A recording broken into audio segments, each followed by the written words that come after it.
Hai,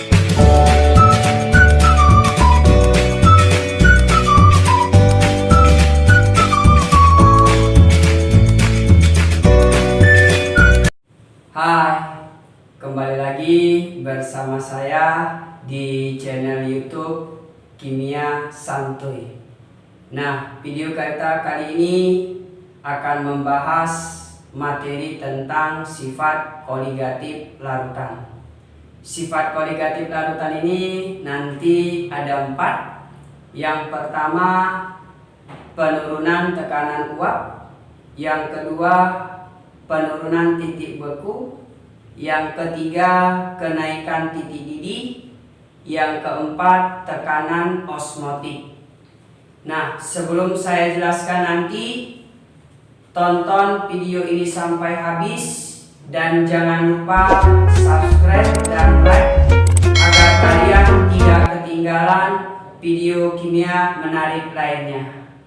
Nah, kita bahas sifat koligatif larutan. Nah, yang pertama, penurunan tekanan uap. Penurunan tekanan uap disimbolkan delta P. Nah, nanti penurunan tekanan uap ini rumusnya ada 2. Nanti ada larutan yang non elektrolit dan ada yang elektrolit. Maka rumusnya nanti membedakan hanya huruf I. I ini nanti menyatakan faktor Van Hoek. Jadi kalau penurunan tekanan uap untuk larutan non elektrolit, maka rumusnya delta P sama dengan P0 dikali dengan fraksi mol zat pelarut. Jadi rumusnya ini dia. Delta P sama dengan P0 dikali fraksi mol pelarut. Nah, penurunan tekanan uap ini sudah kita jelaskan di video sebelumnya. Nanti kalian bisa lihat di komen paling bawah link tentang penurunan tekanan uap.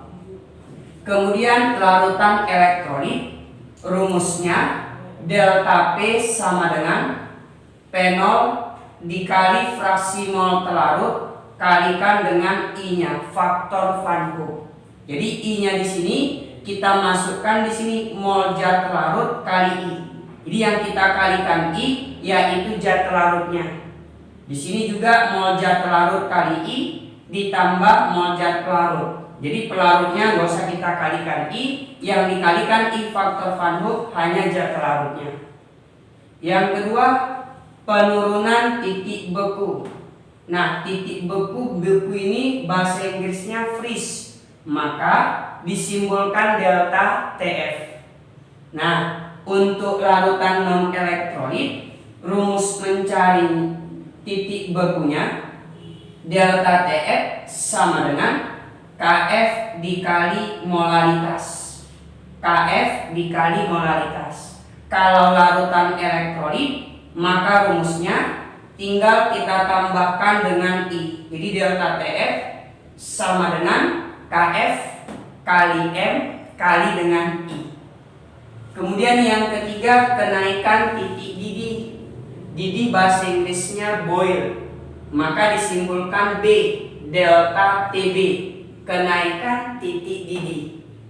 Nah, untuk larutan non elektrolit, rumus mencari kenaikan titik didihnya delta TB sama dengan Kb dikali dengan M.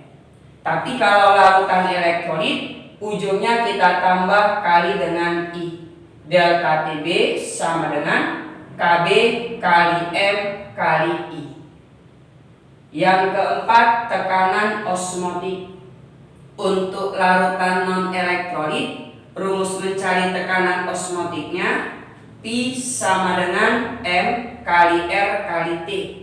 Tapi kalau larutan elektrolit, rumus mencarinya M kali R kali T kali I. Jadi yang membedakan larutan elektrolit sama non elektrolit hanya berpengaruh faktor Van Hoek. Nah, faktor Van Hoek ini membagi jenis larutan. Ada larutan non elektrolit dan ada larutan elektrolit. Nah, non elektrolit itu artinya larutannya tidak dapat terionisasi. Karena larutannya tidak dapat terionisasi, maka larutannya tidak bisa menghasilkan arus listrik. Tapi kalau larutan elektrolit, larutannya dapat terionisasi. Karena bisa terionisasi, maka larutan itu bisa menghasilkan arus listrik. Nah, jadi contoh senyawa elektrolit sama non-elektrolit. Jadi kalau contoh elektrolit, yang pertama ada senyawa asam, ada senyawa basa, dan senyawa garam. Jadi semua asam, basa, dan garam termasuk larutan elektrolit. Nah, jadi kalau contoh non-elektrolit, selain asam, basa, garam, maka contohnya yang sering itu yaitu adalah urea. Jadi urea ini rumus kimianya CO NH2 2 kali. Baru ada juga lagi contoh semua jenis gula. Nah, gula ini nanti yang ujungnya osa-osa. Jadi yang sering itu nanti glukosa, sukrosa, ada juga maltosa, laktosa. Itulah semua jenis gula. Kemudian contoh larutan non-elektrolit ada alkohol. Alkohol ini yang berakhiran ol. Nanti ada contoh metanol, etanol, propanol. Yang penting golongan alkohol. Nah, inilah contoh yang membedakan elektrolit sama non-elektrolit. Nah, kalau kalian sudah tahu membedakan contoh, harga faktor Van Hoek-nya berbeda. Kalau nanti larutan non-elektrolit, harga faktor Van Hoek, harga I-nya sama dengan 1. Tapi kalau nanti larutan elektrolit, I-nya enggak 1. Nah, rumus mencari I kalau dia elektrolit, harga I sama dengan 1 ditambah N kurang 1 kali alfa. Inilah rumus mencari harga faktor Van Hoek kalau nanti dia larutannya elektrolit. I sama dengan 1 ditambah N kurang 1 kali alfa, di mana alfa ini derajat ionisasi. Jadi nanti alfa ini biasanya dalam bentuk persen. Misalnya larutan NaOH 10%, maka yang 10% itu menyatakan derajat ionisasinya. Jadi buat catatan, kalau nanti dia larutannya berupa elektrolit kuat, kalau dia elektrolit kuat, maka faktor Van Hoek alfa di sini derajat ionisasinya dia bernilai 100%. Alfanya 100%. Kalau 100% sama dengan 1. Jadi kalau alfanya 1, kita masukkan kemari 1 ditambah N kurang 1 kali 1, maka dapatlah rumus I sama dengan harga N. Jadi I itu bisa sama dengan N kalau elektrolitnya kuat. Kalau elektrolit kuat itu contohnya dari asam kuat, basa kuat, dan semua jenis garam termasuk elektrolit kuat. Jadi harga I-nya sama dengan N. Nah, N di sini adalah jumlah ion.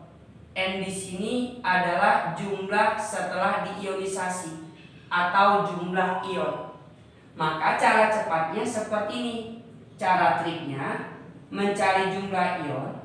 Kalau kita buat senyawanya AXDY, maka rumus mencari jumlah ion, lihat aja indeksnya. A sebesar X, B sebesar Y. Maka mencari jumlah ion, kita jumlahkanlah S ditambah Y, gitu. Nah, contoh misalnya senyawa HCl. HCl harga N-nya sama dengan 2. Kenapa 2? Hanya ada 1, Cl-nya 1, berarti harga N-nya 2. Kemudian kalau H2SO4 asam sulfat, maka mencari N-nya itu sama dengan 3. Kenapa 3? Bukan 2 tambah 4. Ini SO4 satu kesatuan, jumlahnya 1. Maka H indeksnya 2, SO4 1, harga N-nya 1 tambah 2 sama dengan 3. Kemudian ada juga lagi contoh Al2 SO4 3 kali aluminium sulfat. Maka nanti harga N di sini, maka jumlahkan aja 2 ditambah 3, maka harga N-nya sama dengan 5. Gitulah nanti mencari nilai I. Jadi membedakan elektrolit dengan non elektrolit. Kalau non elektrolit I-nya sama dengan 1, kalau non elektrolit I-nya lebih besar 1. Rumusnya 1 ditambah N kurang 1 kali alfa. Nah, biar lebih paham, kita kasih contoh soal SBMPTN tahun 2014. Nah, soalnya seperti ini. Sebanyak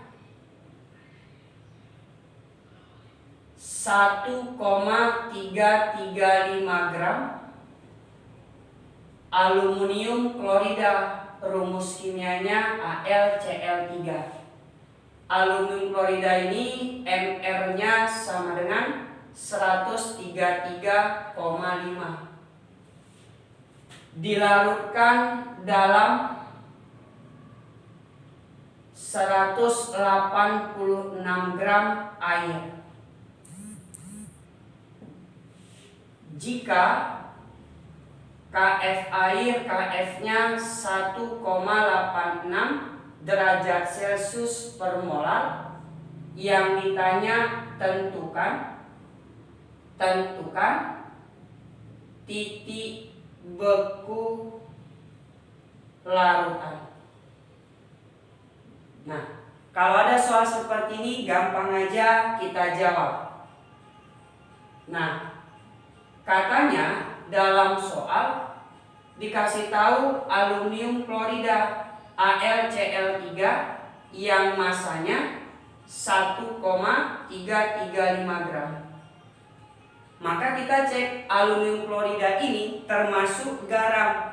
Berarti kalau garam senyawanya elektrolit, maka faktor Van Hoek-nya I-nya nggak sama dengan 1. Maka dari sini bisa kita cari harga N-nya sama dengan, maka Al-nya 1, Cl-nya ada 3, 1 ditambah 3, harga N-nya 4. Dan aluminium klorida ini termasuk garam. Kalau garam elektrolit kuat. Kalau elektrolit kuat alfanya 1. Maka kalau alfanya 1, harga I sama dengan N, maka bisa kita ambil kesimpulan harga I-nya juga sama dengan 4. Nah, dilarutkan di dalam air. Jadi ada air, masanya 186 gram. Yang ditanya titik beku larutan. Kalau titik beku larutan, simbolnya adalah TF aksen. Maka biar dapat titik beku larutan, kita masukkan ke rumusnya. Delta TF sama dengan Kf dikali molaritas kali faktor Van Hoek, karena ini larutannya elektrolit. Nah, kita masukkan Kf, molaritas itu rumusnya gram dibagi Mr kali 1000 dibagi pelarut dalam satuan gram kali I. Dah, Kf-nya dikasih tahu 1,86. Masanya si aluminium klorida 1,335 dibagi Mr-nya 133,5 dikali 1000 dibagi dengan airnya 186 kali faktor Van Hoek-nya tadi I-nya sama dengan 4. Maka dapatlah ini, coba kita selesaikan sama-sama. Ini 1,335 dibagi 1,335 kan habis. Ini dapatnya 0,01. Kemudian 1,86 dibagi 186 ini habis. 2 di belakang koma juga 0,01. Maka hasilnya ini 0,01 dikali 1000 dikali 0,01 dikali 4. Maka ini dapat hasilnya. Ini 2 di belakang koma jadi 4. Ini habis dengan kali 1000, tinggal 0,1 dikali 4. Maka dapatnya 0,4 derajat Celcius. Maka dapatlah delta TF-nya 0,4 derajat Celcius. Maka dapatlah titik beku larutannya, TF aksennya tinggal kita minuskan dari sini. Maka TF aksennya adalah minus 0,4 derajat Celcius. Begitu hasilnya.